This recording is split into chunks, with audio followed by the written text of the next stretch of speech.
모두 합장하시기 바랍니다. 행복 시작 불행 끝. 행복 시작 불행 끝. 성공 시작 실패 끝. 성공 시작 실패 끝. 신신문에 오신 것을 환영합니다. 아미타불.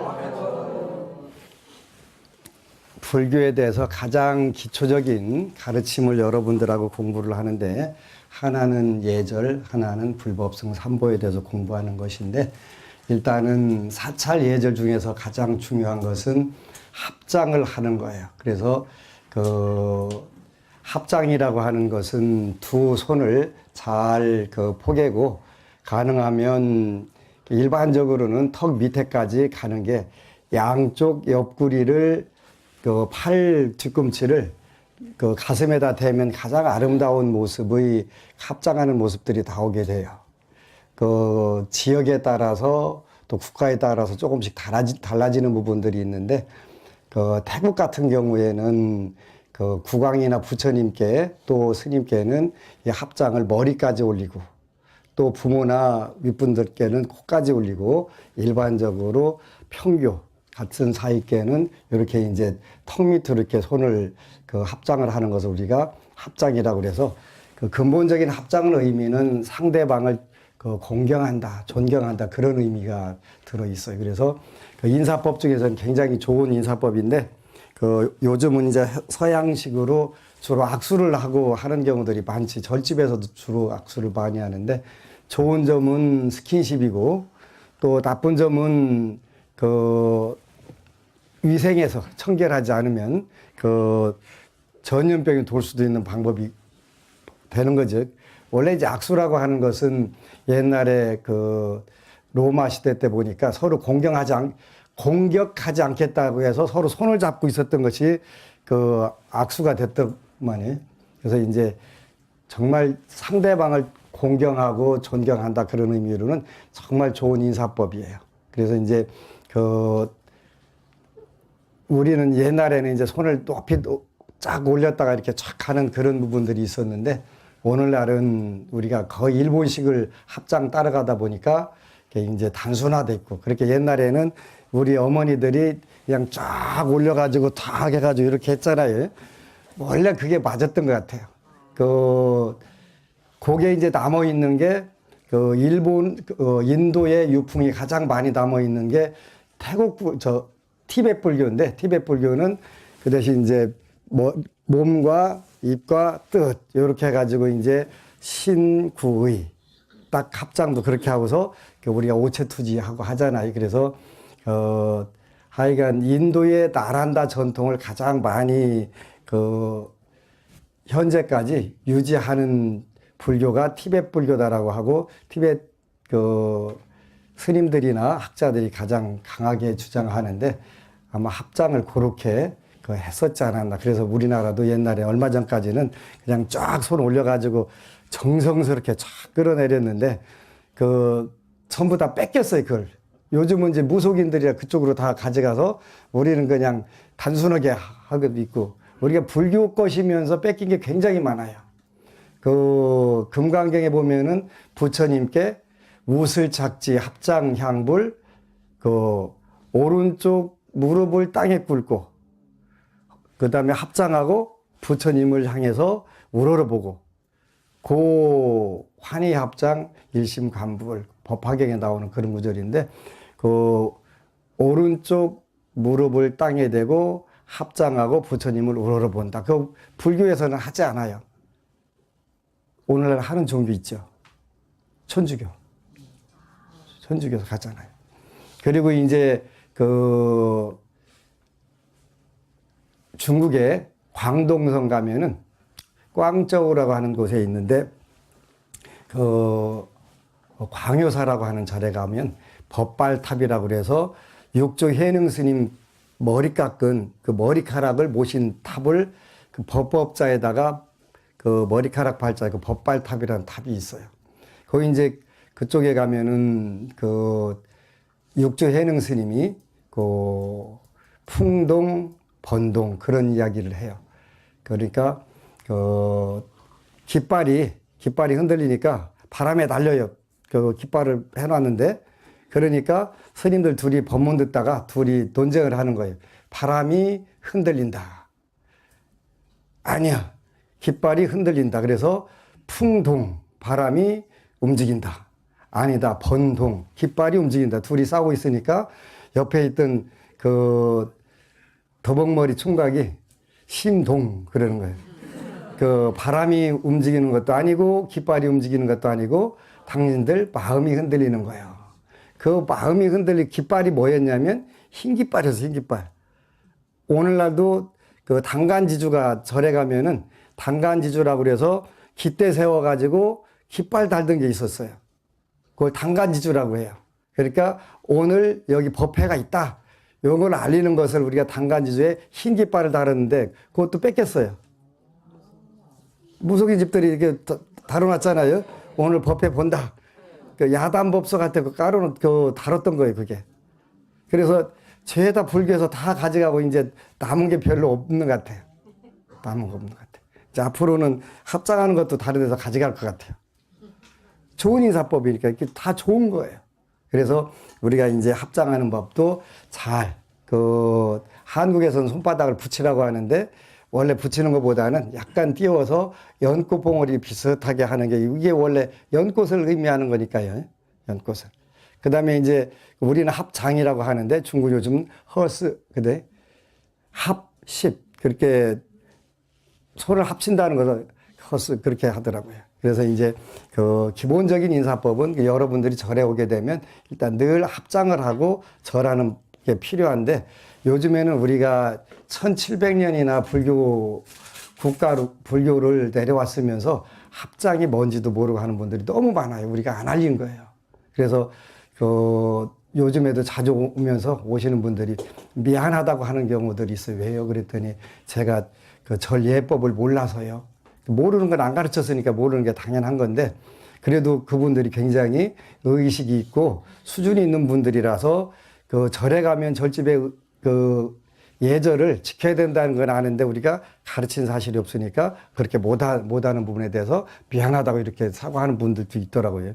그래서 참 멋지다 하는 생각을 했는데 그래서 이제 절집에서는 모든 인사는 합장으로 같이. 요거는 합장이라고 하는 그 근본적인 정신은 뭐냐면 상대방을 공경하는 거예요. 상대방을 공경하는 거. 어떻게 공경하냐? 부처님처럼 공경합니다. 이런 뜻이니까 그 정신을 우리가 살린다면 불교가 굉장히 그 세상을 맑고 밝게 만들어줄 수가 있어요. 그래서 절집에서는 일단은 합장을 하는 인사가 가장 좋은 것이고 합장을 하게 되면 주로 절하는 방법은 반배를 해요. 이제 절에 오래 다니면서 더 겸손해지고 그 보살 마음에 가까워지게 되면 더 허리가 굽어지게 되지요. 허리가 굽어지게. 요즘에는 안녕하세요 하는 경우도 있기는 한데 그건 원래 합장의 의미는 어긋나는 거예요. 합장은 공손히 뭐 30도가 됐든 60도가 됐든 공손히 숙이고 나는 당신을 존경합니다. 이런 의미로 하는 거니까 그런 본래 취지를 여러분들이 잘 기억하게 되면 불교는 모든 사람을 다 부처로 보는 그런 종교다. 그런 마음을 자꾸 연습을 하다 보면 몸을 연습하다 보면은 저절로 자기도 모르는 사이에 상대방을 공경하게 되고 뭐 가는 말이 고운데 오는 말이 당연히 곱겠지. 그렇게 서로 공경하게 되는 그런 부분들이 되는 거예요. 그래서 우리가 몸과 입과 뜻을 늘 활용하는데 뭐 하나라도 상대방을 공경하고 존중하고 그 뜻을 잘 따르겠다 하는 그런 생각들이 생기게 되면 여러분들이 점차적으로 어느 곳에 가든지 스스로 낮춰지는 경우에는 반드시 더 공경을 받게 돼요. 스님들도 마찬가지로 물론 이제 남방불교 태국 같은 데 가면 스님들께 여러분들이 아무리 공손하게 절해도 쳐다도 안 보고 가요. 근데 쳐다도 안 보고 가는 게 거기는 예절이니까 씩씩거릴 필요 없어요. 태국 갔는데 왕궁사원 갔는데 한국 불자가 합장하고 인사를 받아줬더니 아이고 우리나라 스님이 최고요. 왜요? 그랬더니 태국 스님들 인사도 쳐다도 안 보고 가요 그러더니 거기는 안 보고 가는 게 예의예요. 예의. 그러니까 거기 가서 씩씩거리면 안 돼. 왜 저러냐? 답례를 안 하냐고. 이게 거기 담례 안 하는 게 예절이에요. 그래서 우리가 그런 부분들을 잘 헤아리는 게 중요한 거예요. 다만 내가 당신을 존경합니다 하는 그 마음을 표시했으면 돼요. 왜 쳐다도 안 보고 가냐고 그냥 거기 시비 걸으면 본래의 공경하는 마음 자체를 우리가 훼손한 게 되는 거예요.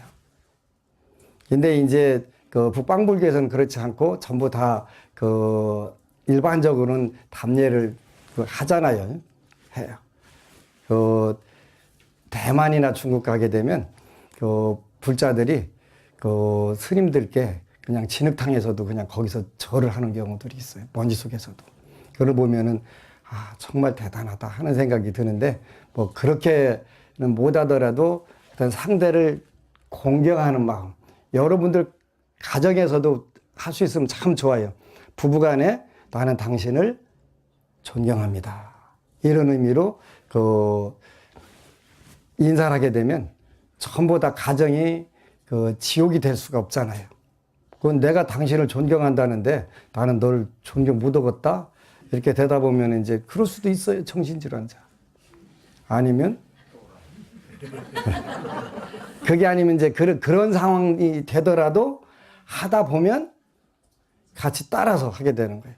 제가 아는 어느 부부가 이제 부인이 매주 철야 기도를 가요. 그러니까 남편이 술 먹고 이제 온갖 폭언을 다 하는 거예요. 하여간 있는 그러거나 빨거나 가니까 이제 너무 폭언을 심하게 하니까 스님한테 와서 도대체 우리 남편이 너무 부업을 많이 진다고 그러니까 어떻게 하면 되겠냐고 하니까 이제 그 스님이 가르쳐 줬대요. 당신 남편 만나면 무조건 성불 하십시오 하고서 절을 하라고 아무 데서나 삼배를 하라고. 그게 이제 한 번은 그 죽도시장에서 만났는데 시장 바닥에서 우리 남편 부처님 성불하세요 하고 절을 사람들 잔뜩 있는 시장 바닥에 절을 하는 거예요. 그러니까 남편이 난리가 나지 진짜 미쳤다고. 진짜 미쳤다고. 그러거나 말거나 만날 때마다 우리 남편 부처님 성불하세요. 그러니까 이제 엄청나게 스트레스 받는 거예요. 그러다가 한 번은 여름날 대청에서 자다가 그 뻘떡 일어나더니 맞절을 하더라는 거예요. 이제 드디어 같이 미친 거예요. 같이 미친 거예요. 그래서 이제 그 같이 미치다 보니까 도대체 저 여자가 뭐하러 매주 토요일 날 가나 한번 나도 가봐야 되겠다고. 그게 막 관광 기사 요가고 스님 요가고 막 다 요가잖아요. 우리 한국 남자들은 그러잖아요. 그래서 가보니까 이 서울 불자들하고 경상도 불자들하고 한데 몸으로 때우는 건 경상도 불자들이 진짜 잘해요. 3,000배 100일 하라면 그냥 해요. 그 충청도에서 하라고 하면 종교 바꿔버려요. 몸으로 하는 거 충청도 사람들 또 싫어하거든요. 그래서 가서 보니까 초저녁부터 3,000배를 하고 있는 거 계속 밤새도록 절하고 있는 거예요. 그래서 이제 그걸 보고서 남편이 도대체 뭐하러 그렇게 밤새도록 힘들게 땀 흘려가면서 절하냐고. 남편이 보니까 이해가 안 가잖아요. 그렇게 당신 잘 되고 가족들 잘 되라고. 그래서 여태까지 절집에 가갖고 퍼 자는 줄 알았더니 매주 이거 했어? 감격을 한 거예요. 감동 먹은 거예요. 감동 먹은 거. 그래가지고 한 번 따라가봐, 두 번 따라가봐. 계속 매주 그러고 이제 있는 거예요. 그러니까 그때 감동해가지고 나도 그런 부처님 한번 믿어봐야 되겠다. 이제 본인은 뭐 3,000배는 안 하지만 가서 이제 남들 연부를 하니까 따라서 하다 보니까 이제 그 마음이 일단은 순화가 되잖아요. 순화가 되니까 군함의 맞이였다는데 이제 그 서로 그 제일 맞이가 술 먹고 맨날 땡깡 놓고 제사 지내려고 하면은 그 동생들 욕이나고 하니까 이제 전부 갈등이 심하다가 형이 그렇게 이제 사람 돼가니까 동생들이 제사 때마다 이제 8명이 10만 원씩 모아가지고 지금부터 한 20년 전 일이에요. 10만 원씩 모아갖고 80만 원 모아주는 거예요. 그러니까 오가는 현찰 속에 또 싹트는 형제가 있잖아요. 그러니까 그러면서 형을 존경하게 되니까 자연적으로 이제 다 따라가지고 한 집안이 전체 절로 부처님 한 마음 한 뜻으로 뭉쳐갖고 되니까 안 될 턱이 없잖아요. 잘 되잖아요. 그렇게 이제 그 한 분이 자기 몸으로 그 감동을 주니까 한 집안이 전부 다 잘 되는 거예요.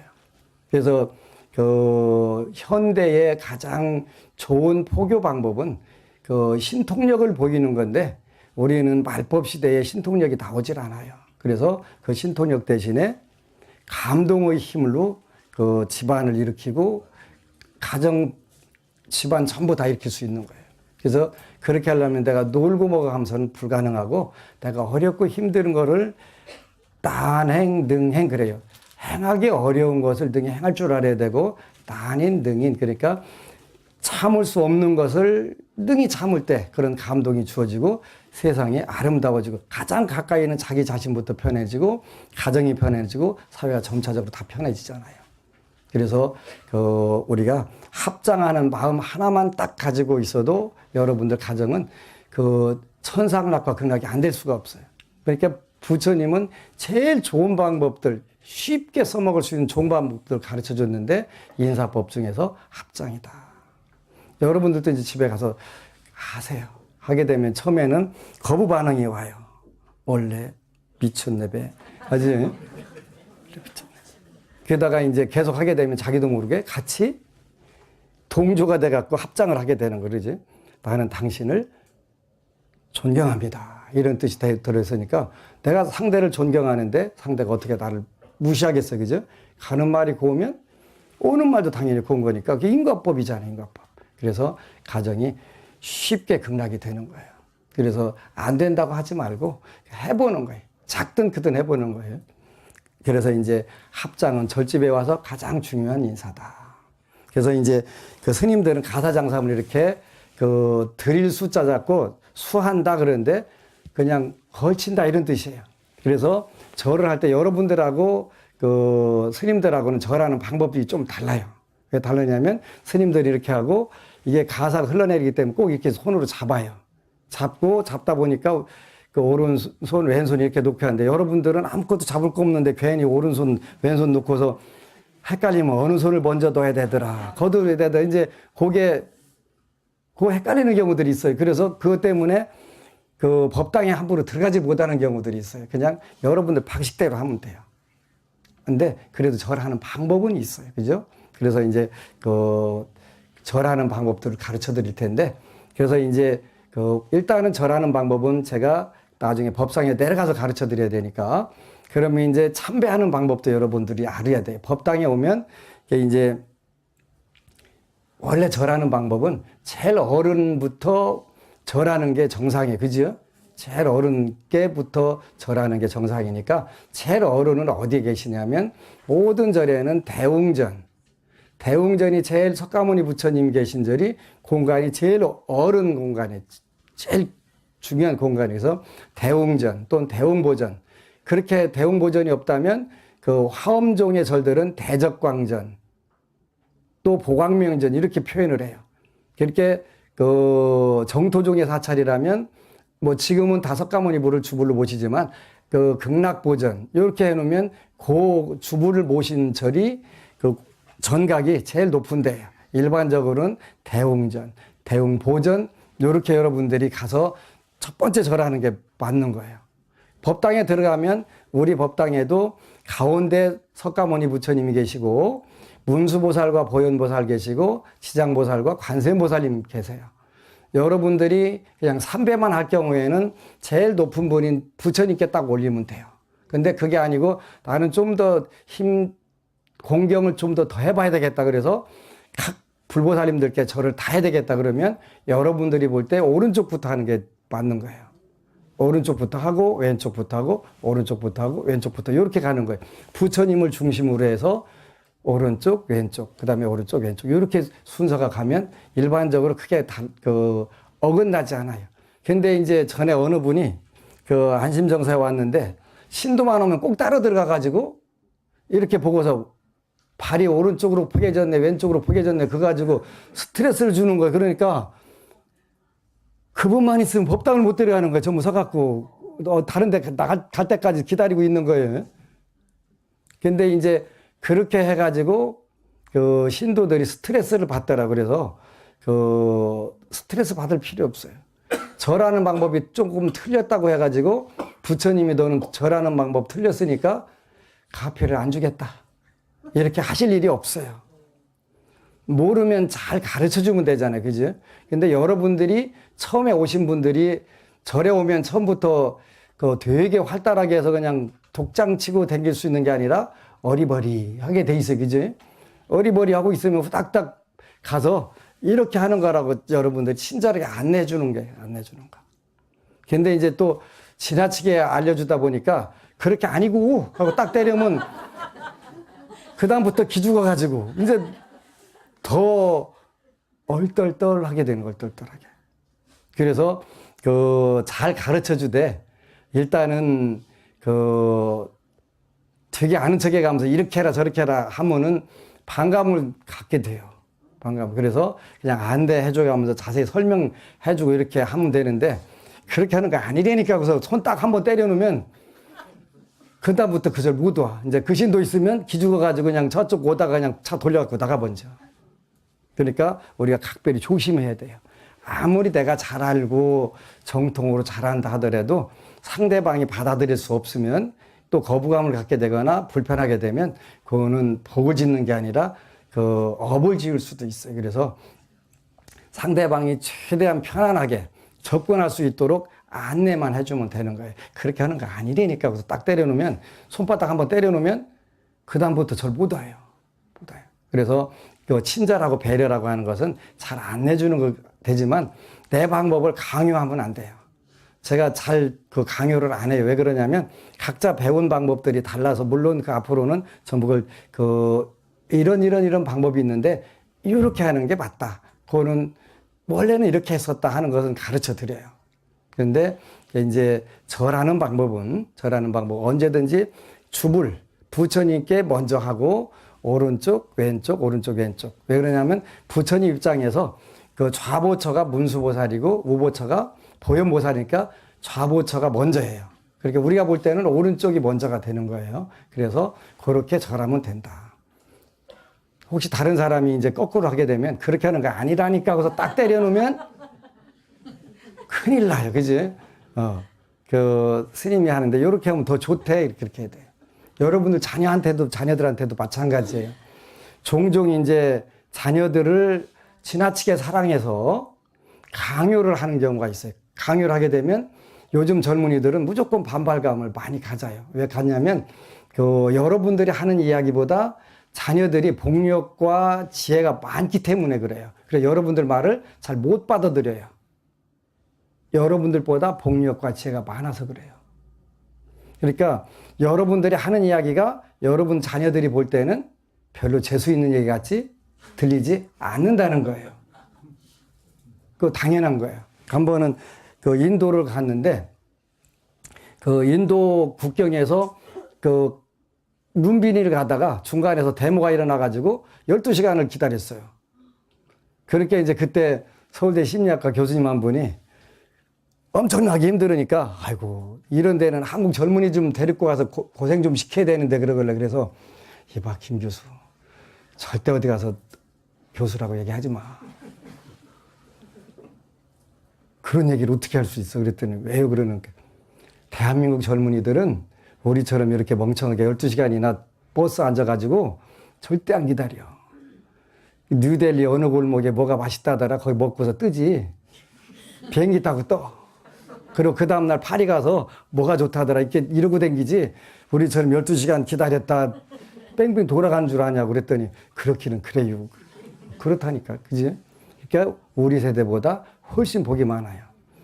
그리고 또 우리 부모님들이 한국 젊은이들 어떻게 살라나 모른다고 걱정하는데 걱정할 거 없어요. 여러분 어렸을 때도 여러분 부모님들 그랬어요. 쟤들 커서 어떻게 살라나 모르겠다고. 근데 훨씬 더 잘 살고 있잖아요. 훨씬 더 잘 살아요. 그러니까 걱정할 거 없어요. 그게 괜히 불필요한 걱정하는 거예요. 근데 자꾸 권유하면 말 안 들어요. 딱 한 번만 하면 돼요. 한 번만. 그래서 한 번만 하면 그 어제도 그 아드님 데리고 왔는데 아 얘가 지장경일이라니까 안 읽는다고 그랬다니까 엄마 나 읽고 있어. 여러 번 읽었어. 왜? 지한테 좋다는 걸 알고 있는데 왜 안 읽어? 그러니까 엄마가 볼 때 안 읽는 거겠죠? 엄마가 볼 때 안 읽어요. 없을 때 살짝 읽지. 그렇게 걱정할 게 없다니까. 왜? 요즘 젊은이들은 자기한테 유리하고 좋다는 거는 절대로 허송하게 넘어가질 않아요. 제가 가끔가다 실수할 때가 있는데 결혼 늦게 하라고. 너는 33살 때 해야 되는데 그 전에 아무리 좋은 조건이 있어도요. 절대 안 해요. 스님이 33살에 하라고 했다고 그때까지 죽어도 기다리는 거예요. 그러거든요. 왜? 그때 가면 나 잘 산다고 그랬어. 좋은 남자 잘 만난다고 그랬으니까 기다릴래. 그 지혜예요, 지혜. 그러니까 우리 세대보다 우리 다음 세대들이 폭력과 지혜가 많아요. 그러니까 여러분들은 그냥 한 번만 딱 일러주고 말면 돼요. 절에 어거지로 끌고 올 거 없어요. 너 절에 댕기면 좋다더라. 한마디만 하면요. 몰래 다 댕겨요. 몰래 다 댕겨요. 근데 2번 이상 얘기하면 잔소리라고 그다음부터 안 들어버려요. 한 번만 하라니까, 한 번만. 너 절에 가서 뭐 하면 네가 현재 원하는 바 뭐 잘 된다더라. 딱 한 번만. 그게 방법이에요. 그래서 방법이 굉장히 중요한 거예요. 그래서 법당에 이제 한두 번 오게 되면 그 전에 어느 법우님이 그 자녀들에게 지장경을 읽히고 싶어요. 그래서 이제 그 지장경을 읽는데 그 알바비, 요 법정 1시간 알바비가 8,000원인가요? 8,000 몇백 원 되잖아요. 그거에 10배를 줄 테니까 알바를 해라. 한독 읽는데 10만 원. 그러다 1,000만 원씩 딱 올려놓고서 읽고 가져가. 그래서 한 200만 원 정도 가져가더니 다시 200만 원 다 갖다 놓은 거예요. 가져가는데 왜 안 가져가 그랬더니 한 20번 읽어보니까 이건 나를 위해서 읽는 것인데 제가 엄마한테 돈을 가져가야 될 일이 전혀 없네요. 그래서 200만 원 가져갔던 거 다 갖다 놓는 거예요. 그죠? 자기 자신을 위해서 읽는 거라는 걸 금방 아는 거예요. 그러니까 왜? 폭력과 지혜가 훨씬 많다. 어려서 지장경을 읽고 저는 다짐을 했어요. 그러더라는 게 뭘 절대 나쁜 일 않겠다고. 나쁜 일 않겠다고. 이제 언제 기회가 되면 불가록이라는 책을 다시 찍으려고 그래요. 성윤리 교과서예요. 그거는 이제 그 만부 찍어서 돌렸던 적이 있는데 그 책이 안 나갈 줄 알았는데 만부가 싹 나가 버렸어요. 10,000권이. 그래서 이제 그 불가록이라는 책 한 번만 잘 읽게 되면 평생 그 문제는 해결되는 거예요. 그래서 이제 그런 책들은 그 젊은이들이 또 잘 안 읽으려고 그래요. 그래서 그때는 이제 알바비를 좀 많이 두툼하게 줘야 돼요. 준비해 놨다가 이제 그 쏘세요 하면 쏴갖고 읽히세요. 그러면 평생 그 문제 갖고는 절대로 문제 안 일으킨다. 그러니까 그러면 여러분들은 수백만 원, 수천만 원, 수억 원 버는 거예요. 그지? 사회의 최고 저명인사로 정계, 재계의 큰 인물들이 그 하나 가지고 그 명예 가지고 실추돼 가지고 그 망신당하는 경우들이 많이 있잖아요. 근데 그 책 한 번만 읽으면 절대 그런 일이 없게 된단 말이에요.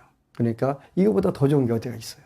근데 우리는 그런 부분들에서 현재 흐트러져 있기 때문에 그런 부분들이 된단 말이에요. 그래서 그 좋은 거니까 자꾸 가르치고 요리해야 돼요. 어느 법우님이 그 재밌게 글을 올렸어요.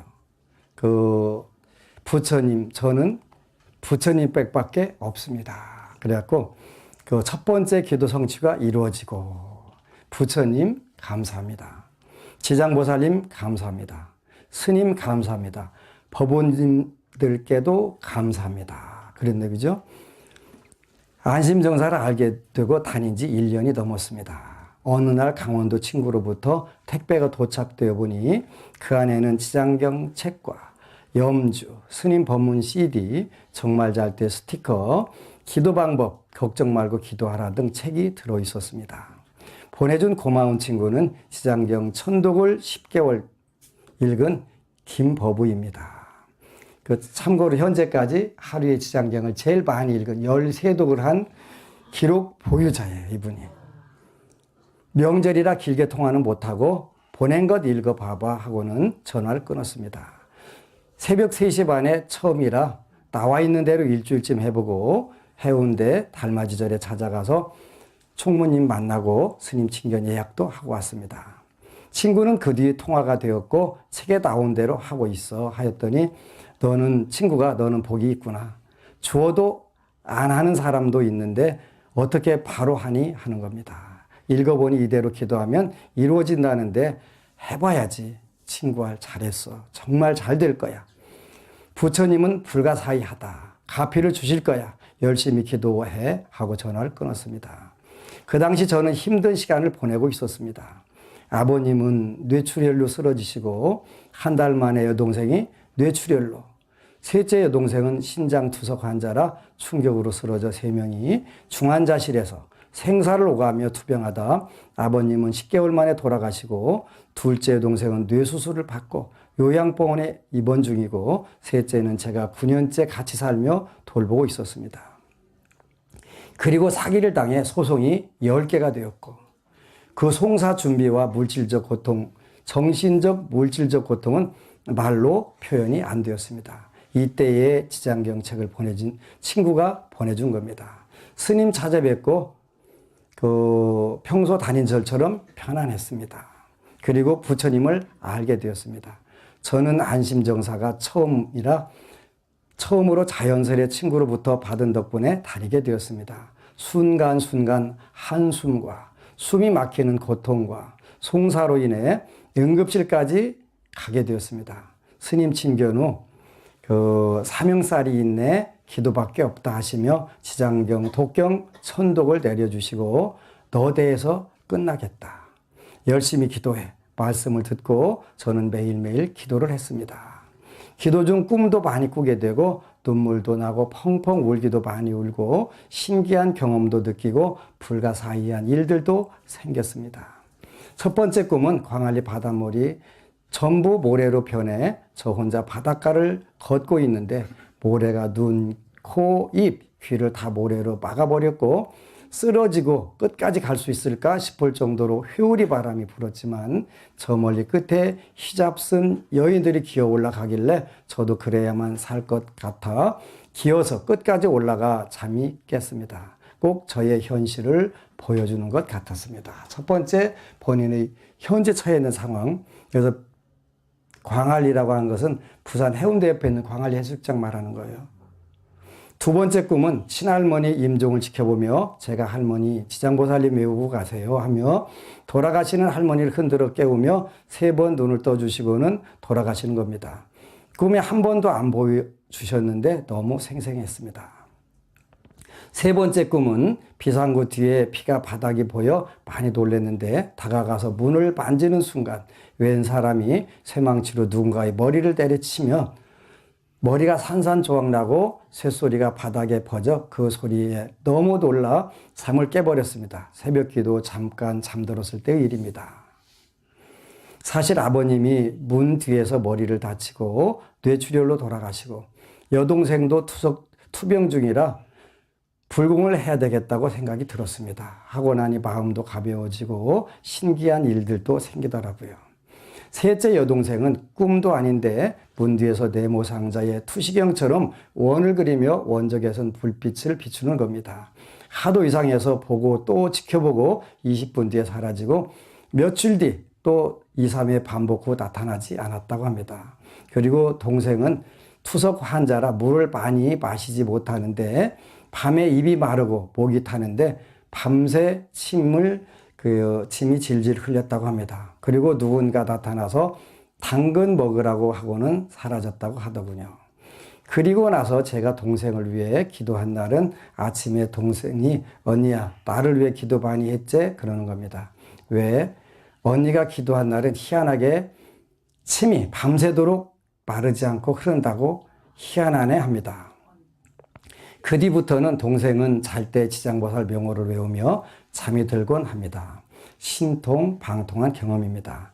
불가사의한 경험이 하나둘씩 생기고 안 좋은 기운들도 잠결에 들어온 것도 알게 되어 그럴 때는 지장보살님 명호를 계속 불러서 외우면 해결되었습니다. 그리고 송사 문제도 정말 안 되는 재판이었습니다. 1차에 지고 몇 년을 송사에 시달리며 마음과 몸이 황폐해졌고 증거도 없어 정말 힘들고 아까운 세월을 보내고 있었습니다. 다행히 보호하사 정의로운 검사님을 만나 공소 제기되었고 순간순간 힘든 고비들이 불가사의하게 연기되고 또 상대 증인이 저에게 유리한 증언을 해주어 판을 뒤집을 수 있었습니다. 불보살님께서 도와주시는 것입니다. 그리고 스님께서 매주마다 걱정되어 어찌 되어가노 하시며 물어보시고 축원문 기도를 해주셨기에 이 고비를 넘길 수 있었습니다. 스님 감사합니다. 부처님 감사합니다. 선고 날도 스님께서는 내일 선고 안 난다 하시며 안 나는 게 더 유리해 하셨는데 그날 선고 없이 사건을 좀 더 조사해 봐야겠다며 연기가 되었고 다행히 상대 증인이 저에게 유리한 증언을 해주어 이길 수 있었습니다. 마지막 선고를 앞두고 여러 장애들이 생겨 포기를 했습니다. 5명의 검사가 바뀌고 4번의 판사가 바뀌었습니다. 그리고 알 수 없는 권력의 갑질로 마음의 상처도 입었습니다. 그래서 저는 부처님 빽밖에 없습니다. 선고 당일 저 판사님만 제 편되게 해 주십시오 하고는 모든 전화를 끊고 절에서 기도와 독경을 했습니다. 이 순간 혹시 재판하시는 분들은 비밀 팁입니다. 판사님만 제 편되게 해 주십시오. 선고 당일 마음을 내려놓고 결과를 기다렸는데 상대는 형을 줄이기 위해 공탁을 해두었고 보상을 받더라도 경범죄로 실형을 선고받았습니다. 거기다가 전에 그 집행유예 받은 것까지 보너스로 듬뿍 받았습니다. 그건 안 써 있어요, 여기에. 보상도 보상이지만 갑질을 일삼은 분들은 얼굴을 못 들게 되었고 벌은 내려지게 되었습니다. 한편으로 마음도 무거웠고 스님 법문하신 게 생각이 나서 문득 인등 밝혀주면 서로에게 좋다 하시어 저와 상대를 위해 기도와 악의 연을 풀어달라고 기도를 했습니다. 이 많은 일들이 주마등처럼 지나가고 아직 남았지만 매주마다 절에 오는 게 즐거웠고 법문 듣는 게 저 유일한 힐링이었습니다. 스님 정말 감사드립니다. 부처님 법을 하나하나 배우도록 노력하겠습니다. 부처님 감사합니다. 지장보살님 감사합니다. 그리고 걱정해 주신 법우님들께도 감사드립니다. 박수 쳐주세요.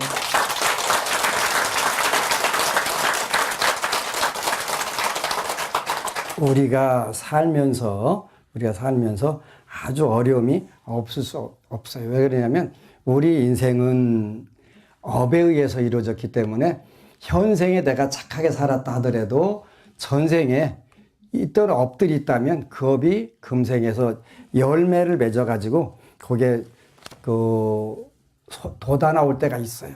그러니까 금생에 엄청 실이 착하게 사는데 하는 일마다 꼬여갖고 힘들게 이렇게 엮이는 경우들도 많이 있어요. 송사가 말이 10개지 돌아버릴 정도잖아요. 그래서 여러분들이 그 불교는 한 생만 잘 살려고 하는 게 아니라 세세생생 잘 살아야 돼요. 그러기 위해서 우리가 몸과 입과 뜻을 잘 써먹는 게 필요한 거예요. 다음 생 여러분들은 어떻게 될지 모르잖아요. 그죠? 그런데 여러분들이 금생에 잘 살아놓으면 다음 생은 당연히 잘 될 수밖에 없어요. 저는 여러분들하고 만나서 대화하면서 정말 행복해요. 오늘도 어느 법우님이 그 다음 생 생각에서 정말 잘 살아야 되겠다는 생각을 한다고 하는데 그런 불자가 있는데 한국의 불교가 왜 망하겠어요? 금생뿐만 아니라 다음 생이 두려워서 그리고 다음 생에 내가 아무리 부자로 살고 좋은 환경에 살더라도 절대 불교를 떠나지 않게 해달라고 기도하는 젊은 법우가 있더라고요. 그것도 젊은 법우가. 야, 그래서 내가 너무 고맙다고 그런 마음을 갖는데 왜 불교가 멀어지겠냐. 그런데 우리가 일반적으로 배부르고 등 따뜻하고 복을 많이 전으면 그거 써먹는 데다가 정신 팔려가지고 그 부처님 말씀을 공부하는 걸 소홀히 할 수 있어요. 그죠? 그런데 그 젊은 법우가 다음 생에 내가 어떤 경우에 태어나더라도 절대 부처님 법하고 안 멀어지게 해달라고 그 아침에 일어나서 꼭 기도를 한대요. 그 종교가 대한민국에서 왜 망하겠어요? 안 망해요. 안 줄어들어. 이제 늘어나는 시대가 온 거예요. 바닥 쳐야 위로 올라가잖아요. 바닥 쳐야. 그래서 그런 부분들을 들으면서 너무 고맙고 기뻤어요. 여러분들도 마찬가지 이미 전생에 선근 공덕이 있어서 아무리 어렵다라 하더라도 이 자리에 와 있는 것은 여러분들이 18가지를 갖춰야 이 자리에 올 수 있다 그래서 그죠? 10유가 8구족이라고 그래서 10가지의 여유와 8가지의 그 갖춰지는 조건들이 있을 때만 불교를 공부할 수가 있어요. 아무리 잘나고 똑똑해도 교만하면 불교 접근 못해요. 그래서 그 여러분들은 아주 특별한 그 복을 받은 분들이고 또 한국 사회에서는 가장 앞서가는 불자들이에요. 왜 그러냐면 몸과 입과 뜻을 하나씩이라도 좋은 쪽으로 써먹으려고 여러분들이 하나씩 노력하잖아요. 그것이 여러분들이 복덕과 지혜를 늘려주는 거예요. 그 이외에는 어떤 방법도 없어요. 전생의 수급을 위해서 독경과 연부를 하고 현재와 미래를 위해서 그 몸으로는 좋은 일, 입으로는 좋은 말, 뜻으로는 좋은 생각을 거듭거듭 해가는 거예요. 그게 어느 사이에 쌓여가지고 금방 발복이 돼서 그 본인도 모르는 사이에 그 천상락과 극락을 누리게 돼요. 근데 여러분들이 더 열심히 인과를 믿고 복을 닦게 되면은 훨씬 예민해져요. 작은 업을 짓더라도 바로 와서 눈탱이를 딱 때리는 경우가 있어요. 그러면 빨리 맞는 것은 뭐냐면 여러분들 그만큼 그 맑고 깨끗해졌다는 뜻이에요. 그러니까 왜 남들은 나쁜 짓만 잘하고 평생 살아도 인구 안 받는데 나는 금방 나쁜 생각만 하면 누가 와서 눈탱이를 딱 때리나. 복이 많아서 그런 거예요. 복이 많아서. 업이 많아서 그런 게 아니라 복이 많아서 그런 거예요. 그러니까 그 이치를 모르면 옆집 사람 나쁜 짓만 해도 잘 살 때 나는 더 한 수 더 떠야 되겠다. 그러면 큰일 나요.